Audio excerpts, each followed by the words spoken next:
Você já se perguntou o que acontece quando a cidade mais poderosa do mundo, que se achava imbatível, encontra seu destino nas mãos de um único homem? Imagine uma metrópole com muralhas tão altas que você precisaria de 10 andares para chegar ao topo, e que eram tão largas que 3 carruagens corriam lado a lado em cima delas. Agora, pense em um sistema de água tão avançado que só a poderosa Roma o superaria 1000 anos depois. Essa cidade, Nínive, a capital do Império Assírio, era uma máquina de engenharia, poder e arrogância. Por séculos, Nínive se ergueu como um monumento à engenhosidade humana, desafiando a natureza, os inimigos e até mesmo o tempo. Ela se tornou a capital do maior e mais temido império do seu tempo, um colosso de pedra e conhecimento que acreditava ter o controle absoluto sobre o seu próprio destino. Mas, como toda grande história, a de Nínive tem uma reviravolta. E ela não veio de um exército inimigo ou de um desastre natural, mas de uma voz. Uma única voz, a de um profeta solitário, que traria uma mensagem tão simples, ao mesmo tempo, tão devastadora, que abalaria os alicerces dessa cidade. Essa é a história de como o poder humano, na sua forma mais grandiosa, foi confrontado por uma força que ele jamais imaginou que existisse: a fé e a humildade. Fique comigo, porque a queda de Nínive, ou a sua redenção, é uma das histórias mais incríveis e esquecidas de todos os tempos. O que permitiu que Nínive se tornasse esse gigante imbatível? A resposta está na engenharia. Para se ter uma ideia do que estamos falando, imagine uma obra que durou quase 150 anos. Nínive era protegida por um sistema de defesa duplo. Seus muros externos se estendiam por 12 quilômetros, com 15 portas maciças. Já a parte interna, onde a elite vivia, era cercada por outro muro ainda mais alto e impenetrável. Mas a verdadeira joia da coroa era a visão do rei Senaqueribe. Ele não era apenas um conquistador, ele era um arquiteto e um engenheiro, o cérebro por trás de uma revolução urbana. Senaqueribe transformou Nínive em uma capital digna de seu império, a maior do mundo.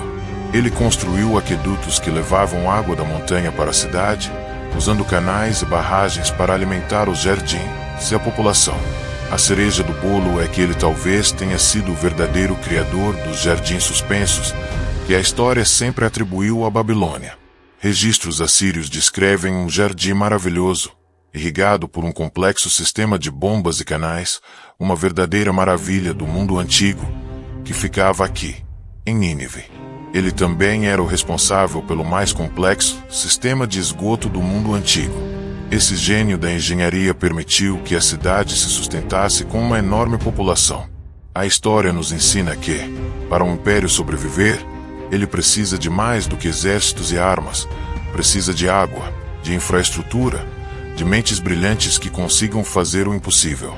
A Nínive de Senaqueribe não era apenas uma cidade, era a prova do que o homem é capaz quando decide desafiar os limites.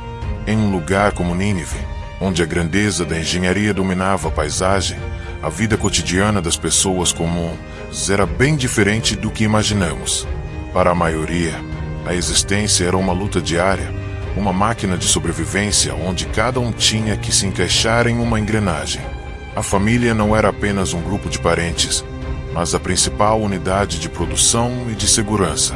A escassez de moradia forçava as pessoas a morarem juntas. Era comum que 3 gerações, avós, pais e netos, vivessem no mesmo quarto. Isso criava uma hierarquia familiar rigorosa, onde o patriarca era o líder absoluto. Ele não era apenas o pai ou o avô, ele era o chefe de toda a estrutura econômica da casa.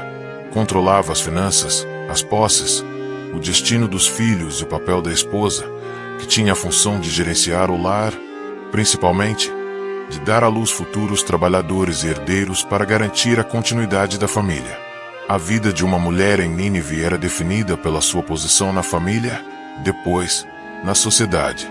Enquanto algumas tinham a chance de participar de alguma forma da economia, a grande maioria era dedicada ao lar. A sociedade não era sobre a escolha individual, mas sobre o dever coletivo. O trabalho também era uma herança. O filho de um oleiro seria um oleiro. O filho de um artesão seguiria o mesmo caminho. Não existia mobilidade social. a não ser que você se destacasse de forma extraordinária ou tivesse a sorte de ser notado por um superior. A vida em Nínive era um sistema fechado, onde o seu lugar no mundo era decidido no momento em que você nascia. A cidade podia ser um colosso de engenharia e poder, mas, para muitos, era uma prisão de expectativas e tradições. A complexidade da vida em Nínive não parava na família. A cidade era uma máquina econômica gigantesca e extremamente sofisticada. O coração pulsante desse sistema era o comércio, que se estendia por rotas terrestres e fluviais, transformando Nínive em um centro comercial de troca de produtos, ideias e riquezas. Os mercadores assírios eram lendários, levando tecidos, metais preciosos e artesanato por todo o Oriente Médio, enquanto traziam de volta especiarias, madeira e outros materiais essenciais para manter o império funcionando. Mas essa economia não era caótica. Ela era rigidamente organizada por meio das corporações de artesãos. Imagine sindicatos antigos, onde cada ofício tinha sua própria guilda: oleiros, ferreiros, tecelões, construtores.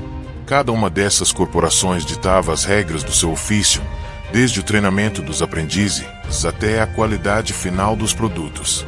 Isso garantia um padrão de excelência, mas também criava uma hierarquia social que era quase impossível de ser quebrada.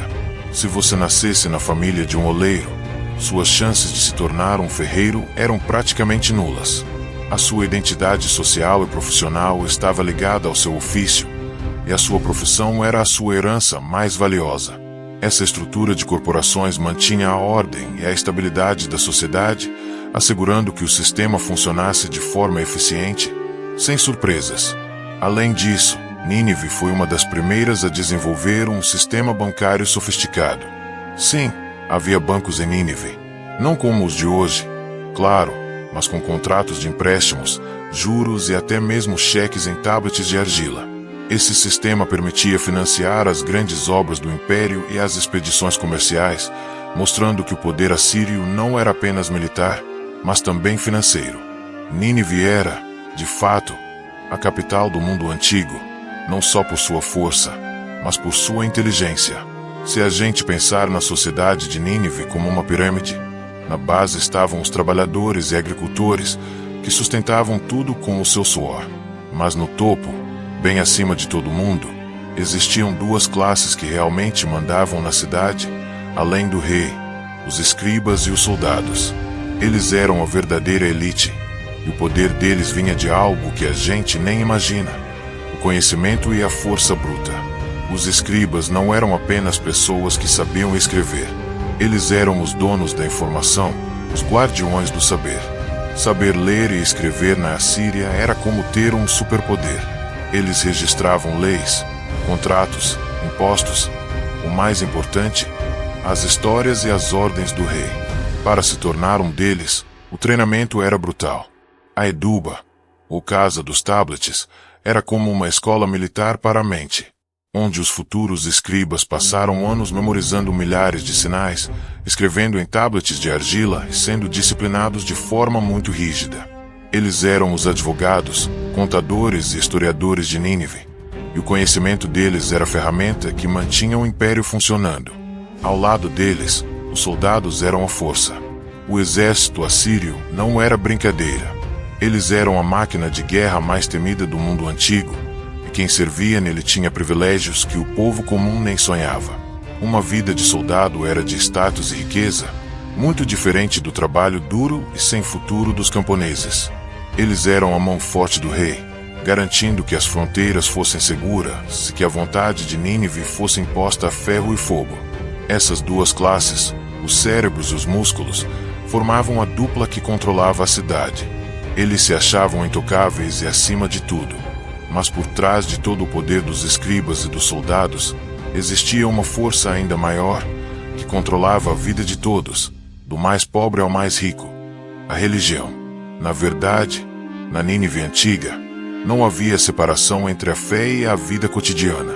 A religião não era só sobre templos e deuses, era um sistema de controle total.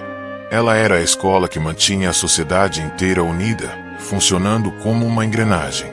Tudo na vida deles era guiado por rituais. Desde a hora de acordar até a de dormir, as pessoas seguiam regras e costumes ditados pelos sacerdotes. Acreditavam que seus deuses, como Assur, o deus principal, estavam sempre de olho em tudo. Por isso, a obediência não era apenas uma escolha, era uma questão de sobrevivência.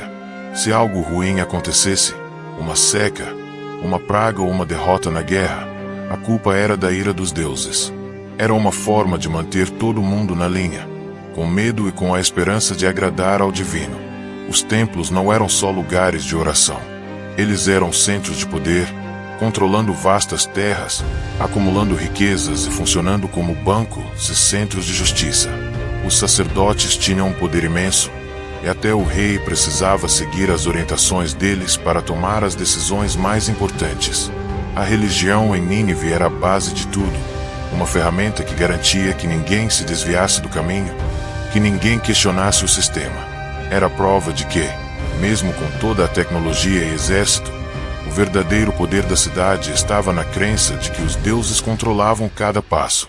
Se você acredita que Deus tem controle sobre todas as áreas da sua vida, assim como tinha sobre Nínive, comente aqui embaixo: Deus tem controle.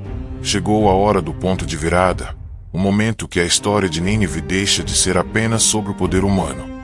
Pense na cidade, no seu tamanho, nas suas muralhas, nos seus exércitos. Agora, imagine um homem, um profeta chamado Jonas, caminhando sozinho por aquelas ruas gigantes. Ele não tem riqueza, não tem um exército e nem o respeito dos escribas. Ele é só uma voz. Deus mandou Jonas até ali com uma missão que ele nem queria cumprir, mas que não pôde escapar. A mensagem dele não era de paz, nem de prosperidade. Era um aviso direto e assustador. Ao passar pelas ruas, ele proclamou uma única frase, que ecoava por todos os cantos e contrastava com toda a grandiosidade da cidade. Ainda 40 dias, e Nínive será destruída. Pensa bem, essa mensagem desafiava tudo o que os ninivitas acreditaram. A religião deles prometia que, seguindo as regras, a cidade estaria segura e próspera. O poder do rei e a força do exército pareciam invencíveis. E agora, um forasteiro, um completo desconhecido, vinha e dizia que tudo aquilo estava prestes a acabar. Era como se alguém chegasse na capital do mundo de hoje e dissesse que, em pouco tempo, tudo iria desmoronar. Essa mensagem simples e radical era a semente da mudança. Ela ia direto ao ponto, sem rodeios ou promessas falsas. Ninguém podia ignorar. Ela atingiu não só os ouvidos do povo, mas o coração da cidade inteira. Foi a primeira vez que a arrogância de Nínive foi colocada à prova, e a reação a essa única frase mudaria o destino de todos. A partir daqui, a história de Nínive não depende mais do homem, mas sim da resposta dele a um chamado muito maior. E então, o inacreditável aconteceu. A mensagem de Jonas, que era só um aviso, se espalhou como um incêndio. E a reação do povo de Nínive foi algo que ninguém, nem o próprio Jonas, poderia imaginar. A Bíblia nos conta que o povo, do menor ao maior, acreditou na mensagem de Deus. Eles não riram, não ignoraram. Eles se renderam. A cidade inteira parou. O burburinho das ruas, o barulho dos artesãos, o vai e vem dos mercadores, tudo se silenciou. O povo se vestiu com panos de saco e se sentou em cinzas, um sinal claro de arrependimento profundo e humilhação. Foi um movimento coletivo de fé. Mas o ponto alto de toda essa história foi a atitude do rei. O rei de Nínive, o líder do império mais poderoso do mundo, que se achava quase um deus, desceu do seu trono. Ele tirou suas roupas de rei, vestiu um saco e se sentou em cinzas, exatamente como o povo. Foi um gesto de humildade que desafiou toda a lógica de um monarca assírio. Ele fez mais do que se arrepender, ele decretou um jejum para toda a cidade. E aqui vem a parte mais dramática e visualmente forte. O jejum não era só para as pessoas. O rei ordenou que nem os animais comessem e bebessem água. O boi, a ovelha, o jumento, ninguém poderia se alimentar. Era um grito mudo de toda uma civilização, uma súplica a Deus que subia aos céus. Eles disseram: quem sabe se Deus se arrependerá e mudará de ideia. Talvez ele se afaste do seu furor, e assim não morramos. A cidade inteira, do líder ao animal, se uniu em um ato desesperado e sincero de fé. Eles entenderam que o poder deles não era nada diante do poder de Deus.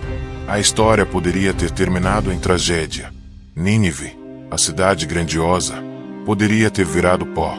Um lembrete do que acontece quando o poder e a arrogância desafiam o divino.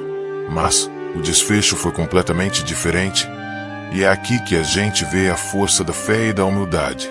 Deus, ao ver o arrependimento sincero do povo e o ato de humilhação do rei, que desceu do trono e se vestiu de saco, decidiu não cumprir o mal que havia anunciado.